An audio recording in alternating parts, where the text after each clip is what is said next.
Before we start, guys, please make sure you stay until the end. If you make one common mistake, you may end up spending, guys, thousands of dollars in repairs. Stay with us, we'll explain what it is.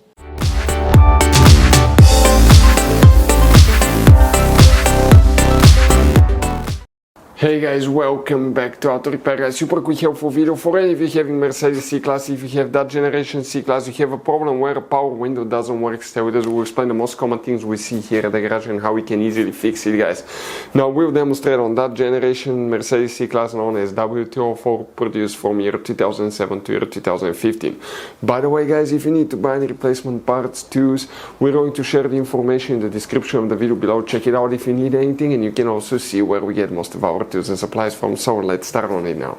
Before we start, let us tell you a little bit about us, guys. Every single car we get here at the garage, we try to make at least 200 to 300 free repair videos.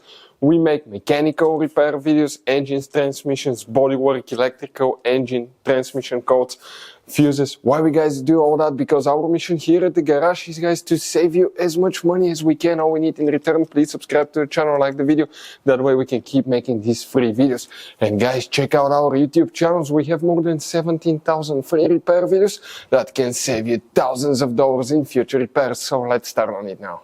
Multiple things can cause your window not to work, guys, but the first thing that we always want to check is some fuses, relays as well, because it could be quite simple fix. There is no need to waste money on diagnostics and parts when it could be just a bad fuse. We need to go ahead and open the hood. And guys, by the way, that Mercedes has a few hidden fuse boxes that most people do not know they even exist. I would say 9 out of 10 owners. So that's why we made one special video on our YouTube channel that's called Fuse Box Location and Diagram. Check it out. It's a very helpful video that can save you a lot of money. First, we need to come here on the driver's side, guys.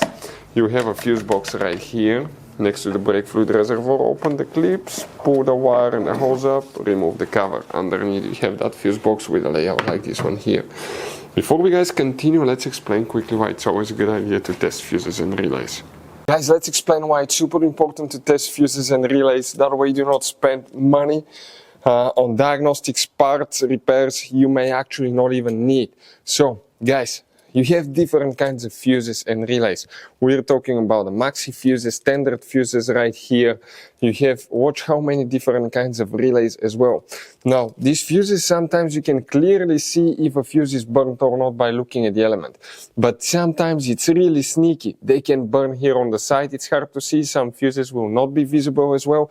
And we had people that will spend thousands of dollars in repairs, replacing modules, even engine computers, when all they had to do, they assumed they had a good fuse. They pulled it out, they saw it, and they assumed it was good. But guys, you can easily test these fuses, and on some of these, most of them, they have even the terminals on top that allows you to check them with a voltmeter and find out if it's good or bad. You see, that's a good fuse. If it's blown, okay, like this one here, it's blown, nothing. Check this thing out, no connection. One next to it, okay. Right here, let me get good contact point. That's a good fuse, guys. You can see you can test them. Now, relays are harder to test, but with the voltmeter, fuses are super easy to test. All we have to do is set it on that setting and practically your home resistance setting, and you can find, guys, okay, if it works or not. For instance, that one was the good fuse. You can see it's going to go down to 0 ohms resistance, or you can go ahead, remove it and test it the same way, guys. It should have 0 ohm resistance. Now, relays, guys, are a little bit more complicated, but it's doable. It will take you a minute or two to find out how to do that. Now, we'll put, guys, links to a video that will explain how to test relays, how to test fuses, which battery terminal you need to reconnect and disconnect first if you're doing repairs, because that can cause modules to burn as well, and that can cost you thousands of dollars in repair. Check out the videos, they will be in the description of the video below. So let's start on it now. Guys, let's explain now quick fuses, which fuses we need to check. 2 in that fuse box, 2 in a different one. Here we need to check fuse number 2. And fuse number 3, the numbers will be printed next to the fuses. Then we need to come to the trunk. Want to show you here what we have, guys. You're going to have that cover on the side, on the passenger side right there. You just open it, and behind it bound another fuse box. Here you need to check fuse number 39 and fuse number 41. 39, 41, very important fuses. Now, let's explain about something else I want to show you here, guys. First, let's open the door.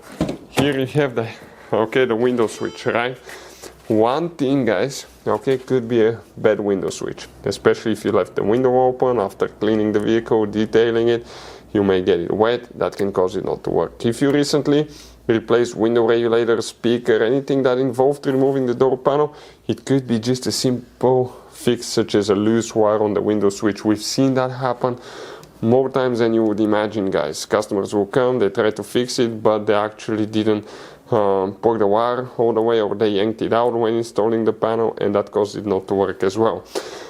Another thing, guys, okay, that we see here, okay, is a bad window motor. We will have a video how to test window motor and how to replace one. But if the window makes a noise but doesn't work, it's very likely you have a bad window regulator. This is the device that makes the window to go up and down. And that regulator, guys, okay, that regulator, when it breaks, the window will be stuck or it will drop all the way. It may make noises like cracking, breaking noises inside, but the window will not move. Now, of course, could be other things, but those are some of the most common things we see here at the garage. In this Mercedes W204, you're going to have all kinds of different fuses and relays that sometimes are hard to find, and if you're in the middle of nowhere, you may have a hard time finding one, guys. Replacement one, you may be stuck. It happened to us. So what we usually do, we buy some spare ones and we put in the glove box for a peace of mind. We'll share a link where you can get them at a really good price, quick shipping. That way you do not waste money and time. That link will be in the description of the video below. Check it out for your convenience. Hopefully, guys, the video will be helpful. Thank you for watching and see you next time.